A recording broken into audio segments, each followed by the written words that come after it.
Thank you very much. And thank you for giving me the slides of my presentation. Distinguished colleagues, the presentation is about conflict origins, developments and perception of the very complex problem of Nagorno-Karabakh, its status, and related issues. Please, the next one. Yes. A very brief glimpse in not too deep history, starting with the 16th century, because at that time the demographic composition of Nagorno-Karabakh, or of Karabakh, better to say, changed because of the first settlement of Turkmen and Kurds by Iranian Shah in the Kura plain in Lower Karabakh. In the 18th century, we have the united land of the 5 princes or meliks, Mahale Khamse, a semi-autonomy which was respected by Iran. And in 1747, Prince Panach declares himself the first non-Armenian, non-Muslim prince or melik of Shoshi, which is in the very center of Nagorno-Karabakh. In 1805, the Turkic governor of the Persian Khanate of Karabakh, Ibrahim Khan, hands over the region to the sovereignty of Russia, and Nagorno-Karabakh becomes a protectorate of the Russian Empire by the Kurekchai Treaty. Another treaty, the Iranian-Russian Treaty of Gulistan of October 1813, incorporates Karabakh officially into the Russian Empire. And then in 1846, Russia formally recognizes the Melik Armenian nobility. The princes of Karabakh enter the Russian Imperial Civil Service. From 1864 to 1910, the Russian policy towards Armenians and Armenia is in particular ambivalent. Armenians are considered schismatics and revolutionaries. And the slogan, Armenia without Armenians, is not emerging from Ottoman Turkey or from the COP, but from a Russian ambassador and foreign minister, Alexei Lobanov-Rostovsky. The next, please. Next slide.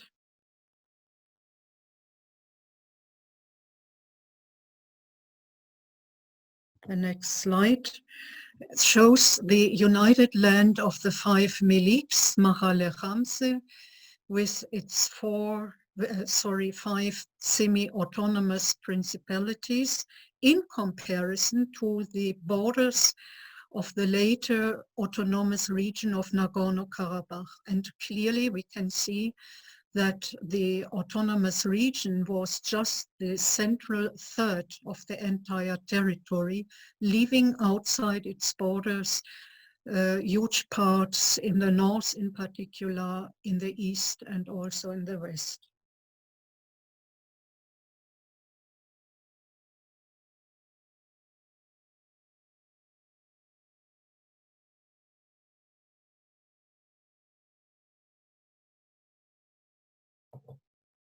Divide et impera was the slogan of the Russian administrative policy without any regard to ethnic and linguistic agglomerations. Nagorno-Karabakh then belonged to the province of Yelizavetpol, despite the wishes of Armenians to have it incorporated into the province or government of Yerevan. The next, please.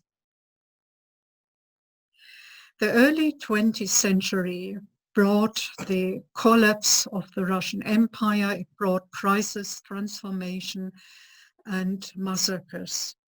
The first Armenian-Tatar war, as it was called at the time in 1905, also brought riots against minorities.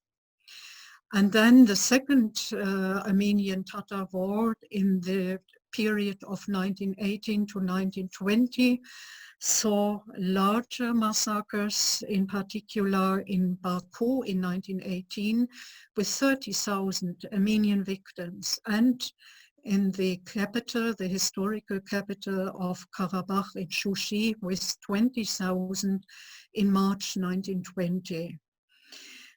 The Azerbaijani nationalism, which was emerging in that period of 1918 to 20, was a child of British and Soviet Russian diplomacy directed against pan-Islamic or pan-Turkish, that is pan-Oghuz concepts. The status of Karabakh remained open. In late 1918, by the British, it was made a temporary general government of Karabakh and Zangezur. And at the Paris Peace Conference of 1919, there was no settlement of the status question, but also no permanent recognition of Azerbaijani supremacy over Nagorno-Karabakh. The next.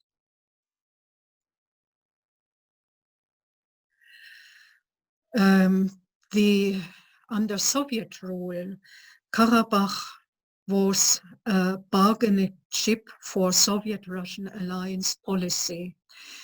It was first promised to Armenia in December 1920, as well as still on the 12th of June 1921. But already in December 1920, Kemalist Turkey protested in Moscow against the handover of Nakhichevan, Zangezur, and Nagorno-Karabakh to Armenia. On the 5th of July 1921, Karabakh eventually was awarded to Azerbaijan. And 2 years later, when the borders were set, the Nagorno-Karabakh autonomous region excluded northern Armenian settlement areas. And also there emerged a conflict-prone corridor, the notorious corridor of Lachin. Economically and culturally, Soviet Azerbaijan neglected purposely Karabakh, which caused immigration, massive immigration of the working population. And that altogether resulted in the Karabakh Armenian protest movement of 1987, emerging first in the northern district of Shaumyan, under the slogan Miatsum unification and under the conditions of perestroika. But the Armenian irredentist objectives failed. So that the Soviet of the Nagorno-Karabakh autonomous region decided in February 1988 to demand that the Supreme Soviets of the USSR, the Armenian and the Azerbaijani Soviet republics, agree to the Armenian majority's request to join the Armenian Soviet Republic.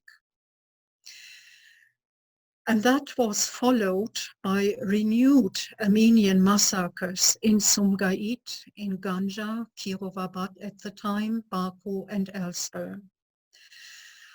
In September 1991, following Azerbaijan's declaration of independence, Nagorno-Karabakh declared itself independent from Azerbaijan. The next slide, please. Very briefly, I return to the Sumgait atrocity crimes of 1988, quoting from the book Black Garden of Thomas de Waal, where he described the massacres of Sumgait as gangs ranging in size from about a dozen to more than 50 roamed around, smashing windows, burning cars, but above all looking for Armenians to attack. The roving gangs committed acts of horrific savagery. Several victims were so badly mutilated by axes that their bodies could not be identified. Women were stripped naked and set on fire. Several were raped repeatedly. The next one, please. Also, the Operation Ring has to be mentioned, which lasted from March to June 1991. It was a combined military action by Azerbaijani Interior Ministry troops, the regular 23rd Soviet Army, and Azerbaijani civilians who expelled inhabitants of 23 Armenian villages in and around Nagorno-Karabakh with brutal force. Forced resettlement of a total of up to 32,000 people took place, and up to 170 casualties occurred. Approximately 600 Armenians were kidnapped as civilian hostages. The next, please. From December 1991, following a referendum in Nagorno-Karabakh, up to May 1994, Azerbaijan attempted to reconquest Nagorno-Karabakh, resulting in 40,000 war dead, more than the half of them being Armenians, mostly civilians. About 80,000 Armenian and 40,000 Azeri war refugees emerged from Nagorno-Karabakh, and up to 700,000 war refugees or IDPs from 7 neighboring districts. At the end of 2018, according to Azerbaijani official government figures, there were still 640,000 IDPs in Azerbaijan. Lower were an estimate of the US Committee for Refugees from 2005, but still being more than 500,000, of which about 420,000 IDPs emerged from the districts bordering on the former Nagorno-Karabakh autonomous region. The situation of the IDPs depends on their social status. Most of them are still depending on social transfer payments and complain about poor housing conditions. So that the desire to return depends on the generation of the IDPs and in particular on their integration successes, which are low. There's an unstable ceasefire and no lasting peace settlement. The next one, please. A brief look on the current situation shows this map. Marked in brown are the areas controlled by Armenian forces, combined forces from the republics of Armenia and Artsakh. Red are the borders of the previous autonomous region, and we can see that again in the north and very east, the areas are not controlled by Armenian forces, but by Azerbaijan. The next one, please. A factor of conflict aggravation, as I already indicated, are the unintegrated IDPs. And this table shows that most of them would live in the capital city Baku and more than 100,000 in other regions, whereas the remaining parts are partly resettled, tens of thousands of IDPs in areas bordering the front line. And that this proximity to the front line puts them in particular danger, which is certainly an intent by the responsible Azerbaijani government. The next one.